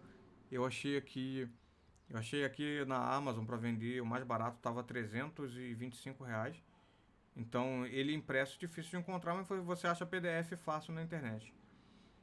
Você acha PDF fácil na internet, tem versões dele até online que você pode ler. Então, quem quiser que eu mande o PDF, pode deixar um comentário aqui. Eu vou ter que pesquisar se esse livro está em domínio público, se não é pirataria colocar esse livro aqui. Mas é, quem quiser eu posso compartilhar no privado. Comenta, pode comentar um e-mail, algum meio de comunicação, e-mail, WhatsApp, Telegram, que depois quando eu for ver as mensagens eu posso responder no privado, mandar o link do livro ou posso mandar o PDF. Ou então se você está em algum grupo meu no WhatsApp, pode perguntar no grupo, me marca lá, que tem tanta mensagem que nem sempre eu consigo ver tudo. Então você me marca lá no grupo, como aquele de Python. Eu uso o Google. Eu tô falando aqui porque eu sei que tem gente que não vai pesquisar no Google, não vai escrever o nome do livro e PDF do lado no Google e clicar nos 5 primeiros resultados. Eu sei que tem gente que não vai fazer isso e vai vir me perguntar. Então, se for o caso, eu vou mandar. Se for o caso, eu vou mandar. Mas é fácil de encontrar no Google. E quem tiver em algum grupo meu que eu tenho no WhatsApp, algum grupo que eu esteja no WhatsApp, comenta e me marca. Pede o livro e me marca que eu mando. É, Então, eu falei aqui, eu li algumas coisas da sinopse do livro, li a contracapa do livro, algumas partes iniciais que eu falei aqui, e partes importantes da Wikipédia falando sobre o livro e até partes do próprio livro. Como é um livro bastante complexo, não tem como eu ler esse livro aqui agora e mostrar para vocês aqui em tempo real. Mas quem tiver interesse que eu faça isso em outros livros, eu até posso fazer uma série disso. Aí eu tenho que ver se vocês teriam interesse em assistir. Eu posso fazer vídeos dando prosseguimento a esse assunto. Aí quem tiver interessado, comenta aí, fala, eu tô interessado, eu assistiria. Se não, para não fazer um vídeo e ter pouco acesso, ter pouca gente interessada. E quem quiser ajudar o canal a investir e melhorar a qualidade na edição dos vídeos, poder fazer vídeos editados, com produção melhor, melhorar o fundo e outras coisas assim, pode fazer uma contribuição financeira ali no YouTube. Ele tem essa possibilidade de se fazer doações a partir do YouTube em live. É, então, essas pessoas mesmo que você não possa contribuir financeiramente, pode divulgar também um vídeo para pessoas interessadas. Que é, eu sou grato às pessoas que assistem por isso, mesmo que quem não pode contribuir financeiramente. Até com isso eu consigo adquirir coisas como esse microfone aqui, um microfone de ótima qualidade, que eu comprei com dinheiro que veio do YouTube para poder melhorar a qualidade dos vídeos que eu venho fazendo aqui para vocês. O nome do livro que eu falei aqui é Lions Commentary on Unix sexta edition with source code. É em inglês, tá? Mas as explicações dele você pode botar no Google Tradutor e os comentários também. Você consegue entender para quem não sabe inglês.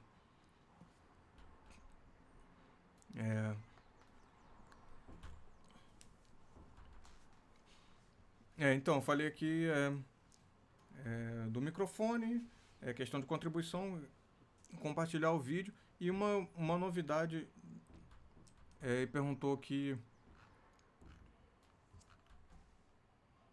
John Lyons. Sim, sim, o nome do autor é esse, John Lyons. John Lyons. Você acha PDF e você acha ele para ler online. Tem até um que você aparece o texto do livro de um lado e do outro lado aparece o código-fonte dessa versão do Unix que está sendo tratada no livro.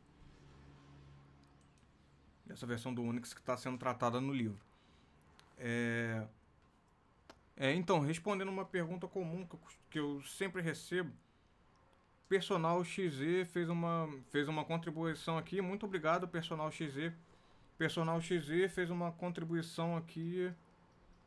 Personal XZ fez uma doação aqui de R$ 50. Muito obrigado, Personal XZ. Eu vou estar utilizando esse valor de outros que vierem a partir de contribuições ou a partir de até do próprio compartilhamento do vídeo, a partir de anúncios. Eu utilizo para coisas como comprar microfones de qualidade melhor. Eu comprei esse da Blue Yeti, que é muito bom. Câmera também. Às vezes eu pago pessoa para editar o vídeo, que eu não tenho muito tempo disponível para editar. O blog ninjadolinux.com.br tem aquelas notícias que eu publico. Algumas tem um editor que às vezes que eu pago um editor que reúne e me ajuda na publicação para eu poder falar sobre os assuntos mais complexos que precisem de um conhecimento maior na área, um conhecimento de causa realmente maior sobre os assuntos que eu trato. Então, um conteúdo mais básico, tem um editor que publica conteúdo, notícia. Então, para isso que eu uso esse dinheiro que vem de contribuições e também de anúncios no YouTube, no site, na AdSense. Eu até gostaria de poder tirar alguns anúncios. Tem gente que falou que o anúncio do site tinha alguns anúncios meio esquisitos. Eu até recebi aqui uma proposta de uma pessoa querendo anunciar. Mas aí tem que vir alguma renda de alguma forma para eu poder continuar investindo no canal, que é uma coisa que eu faço no meu tempo livre. Então, eu vou lançar 4 cursos gratuitos. Vão ser como workshops gratuitos que eu vou fazer na forma de lives. Vai ser sobre Linux. O segundo vai ser um curso gratuito de introdução à programação em Python. Vai ter também um terceiro, que é um curso preparatório para quem sabe alguma coisa de programação, saber o que fazer para entrar no mercado de trabalho. E também eu penso em fazer um quarto que é uma introdução à segurança de redes com Kali Linux. Mas é introdução mesmo, é coisa mais para iniciante. Depois, futuramente, eu pretendo fazer cursos pagos também, me aprofundando também. Só que esses que eu estou falando aqui, eles vão ser gratuitos. Então, quem estiver assistindo, tiver interesse maior em uma área ou em outra, pode deixar algum comentário nesse ou em outros vídeos, que assim eu posso ficar sabendo qual conteúdo as pessoas têm mais interesse, se é Linux, se é programação, se é Linux, se é programação, se é segurança da informação, segurança de rede, ou se é conteúdo mais voltado para mercado de trabalho, pessoa que quer trabalhar na área. Então,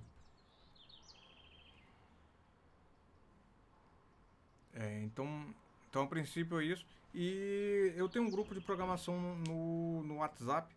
Como eu estou aqui pelo celular, eu não estou com um link aqui que eu possa mandar. Mas eu tenho um grupo no WhatsApp. Quem quiser esse grupo pode deixar o comentário, pode deixar depois o comentário. Qualquer vídeo meu, me manda o link do grupo que eu mando no vídeo. Comentário só para não esquecer, porque no vídeo de Python tem o link lá. O grupo de Python e o grupo de Django. Se o grupo de Python estiver cheio, entra no grupo de Python e Django, desenvolvimento web, que eu compartilho conteúdo sobre programação lá. Tem um grupo de Linux também, quem tiver interesse pode perguntar que eu comento aqui. Que eu comento aqui. Então, eu vou fazer esses 4 workshops gratuitos, vão ser lives, que eu vou falar sobre esses assuntos. E aí, dependendo do interesse das pessoas, quando eu fizer, pode ter mais vídeos e eu acabo fazendo uma série.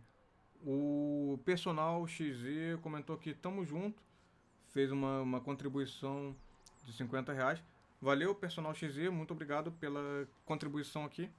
Espero que você possa continue assistindo e que assista outras lives que eu pretendo fazer futuramente quando tiver algum tempo para isso. Que tô aproveitando agora que vai ter fim de semana, vai ter feriado, eu consegui fazer essa live.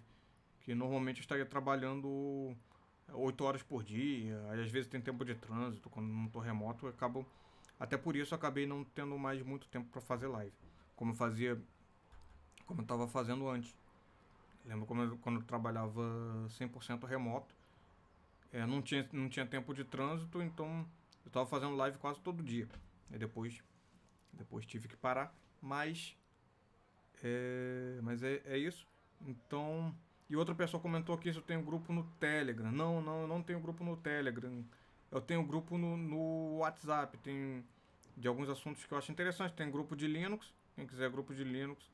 Depois eu vou fazer um vídeo só mandando os links dos grupos. Vou colocar na descrição. Mas enquanto não tiver, eu posso até esquecer de fazer isso.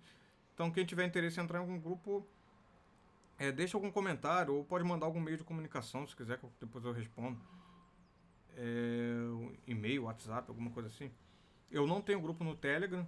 Eu pretendo criar, mas eu não tenho nenhum grupo no Telegram.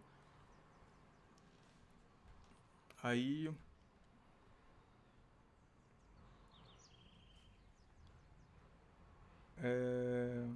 Jason Dark comentou aqui. Manda o link no chat. Eu posso mandar o link, mas. Eu tô gravando aqui no celular. Pera aí que. Se eu abrir o WhatsApp aqui, vai começar a chegar um monte de mensagem. Depois eu vou colocar na descrição do vídeo, eu vou colocar o link. Vou colocar o link, não vou mandar aqui no chat agora não. Depois eu vou colocar na descrição desse vídeo, o vídeo vai ficar gravado, você volta aqui e vê na descrição que eu vou colocar lá. Então, sobre esses assuntos que eu falei, do que eu pretendo fazer vídeos, que são Linux, programação, especificamente em Python, pode ser outra linguagem se eu ver que tem interesse, mas Linux, programação em Python, como se preparar para o mercado de trabalho de programação e introdução à segurança de rede com Kali Linux. Então eu pretendo falar sobre esses assuntos em outros vídeos.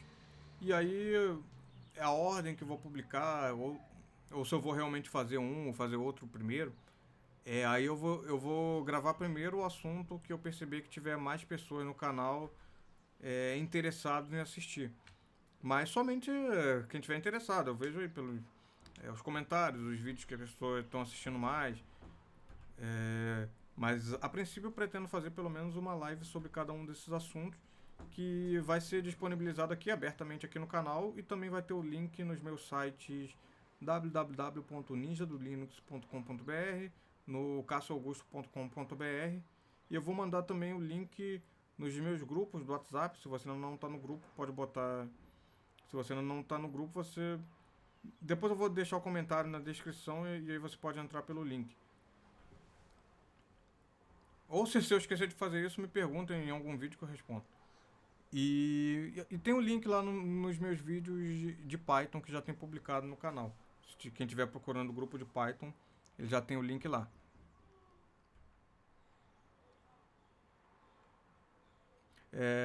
Então, talvez alguém pergunte sobre. Eu mostrei aqui essa camisa que eu estava usando do Darth Vader, eu mostrei aqui esse pendrive. Então, eu pretendo começar a vender itens desse tipo como em uma loja virtual. Ainda não está pronto, eu pretendo fazer uma loja virtual para vender itens como isso aqui, pendrive de Darth Vader, pendrive de nerd, geek, camisas também desse tipo. nerd, geek e também camisas com nome de distribuição de Linux, com linguagem de programação e esse tipo de coisa. Eu pretendo comercializar isso e aí eu vou informar vocês para quem tiver interesse nisso. Então, quem gostou do vídeo, dá um like no canal, deixa um comentário aqui embaixo.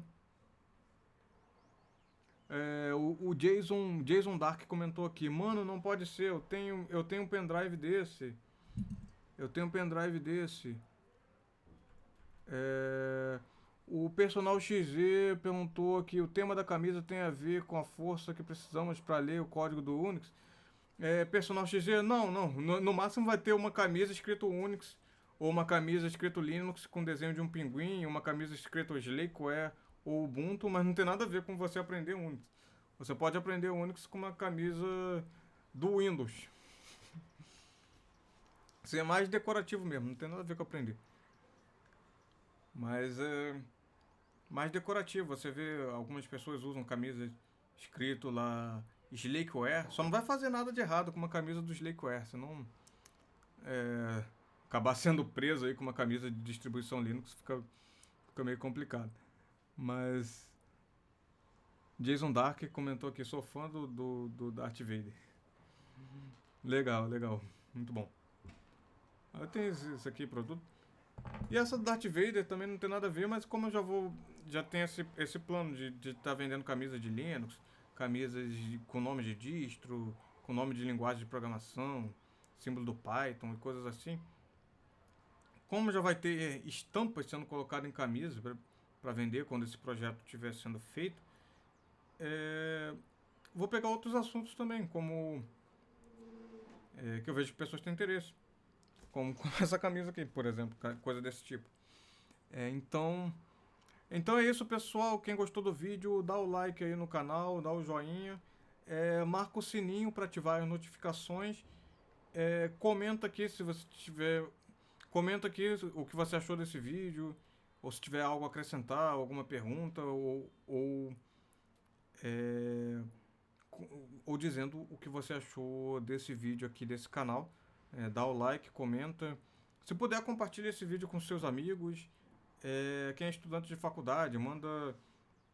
Estudante de faculdade online, manda o link de algum desses vídeos no grupo da sua faculdade, lá no grupo dos teus alunos, lá no WhatsApp, no Facebook, no fórum online, no fórum online da sua disciplina online.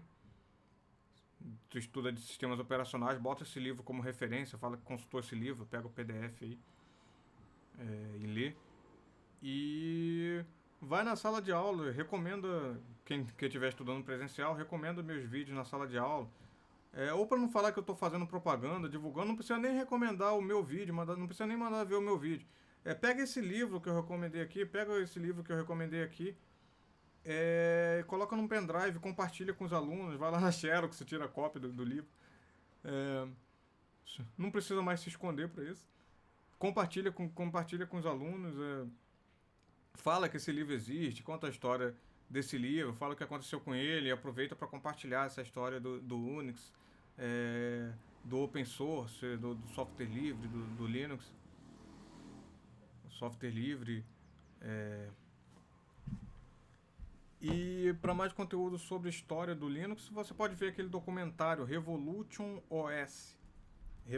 Revolution OS, que é um documentário que conta a história do Linux. E também fala brevemente também sobre partes da história do Unix que eu contei aqui. Quem quiser se aprofundar mais, além do documentário, você pode ler esse livro aqui, o Open Sources Voices from the Open Source Revolution, que ele fala mais sobre isso. E as pessoas que são entrevistadas no documentário Revolution OS, o documentário que conta a história do Linux, são as mesmas pessoas que escreveram o capítulo de cada um dos capítulos desse livro.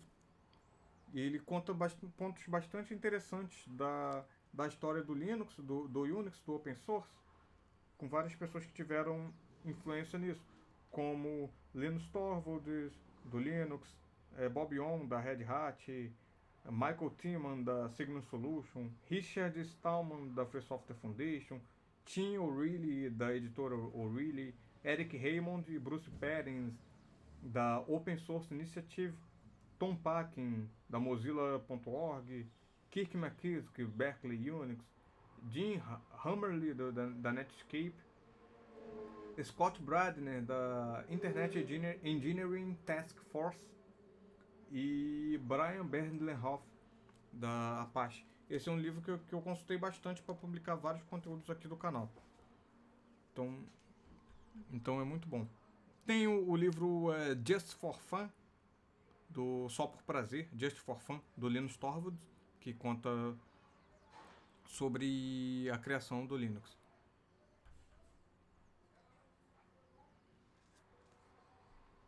E por fim também a história desse livro do Linus. E aí também tudo que está em volta disso é bastante interessante. O livro do Linus, o próprio conteúdo do Linus, o código-fonte do Unix, a história da proibição, a criação do Minix, a criação do software livre, a proibição da distribuição desse livro, a história dos computadores da época, o PDP-11, os computadores, os mini-computadores, os emuladores, as formas de se você utilizar a versão antiga do Unix no computador atual através de emuladores como o SIMH, que é um que eu achei aqui, e também uma forma que nós temos de se instalar o Unix instalar o Unix 6ª edição numa máquina virtual no VirtualBox, que tem um tutorial no site da unixuniverse.com, e eu fiz um resumo também no meu site ninja-do-linux.com.br, e tem um resumo também, mas nesse Unix Universe eu acho que o tutorial está detalhando mais e tem um vídeo também. Eu não cheguei a fazer um vídeo mostrando o passo a passo, mas nesse Unix Universe você acha o tutorial, no YouTube tem vídeo falando sobre isso.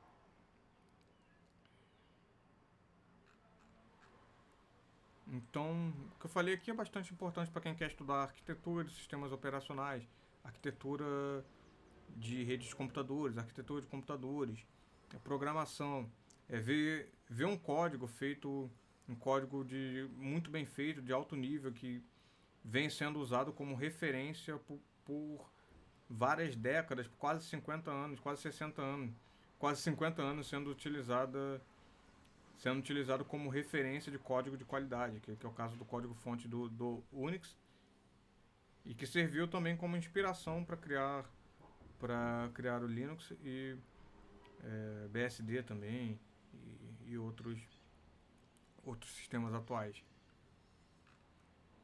E também eu falei sobre vários livros que servem de referência aqui da área.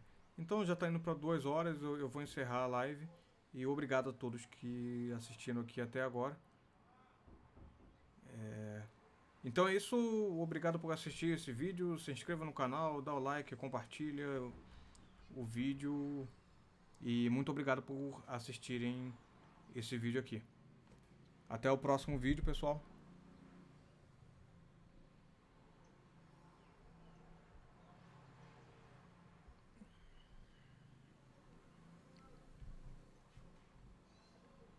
Interrompi aqui.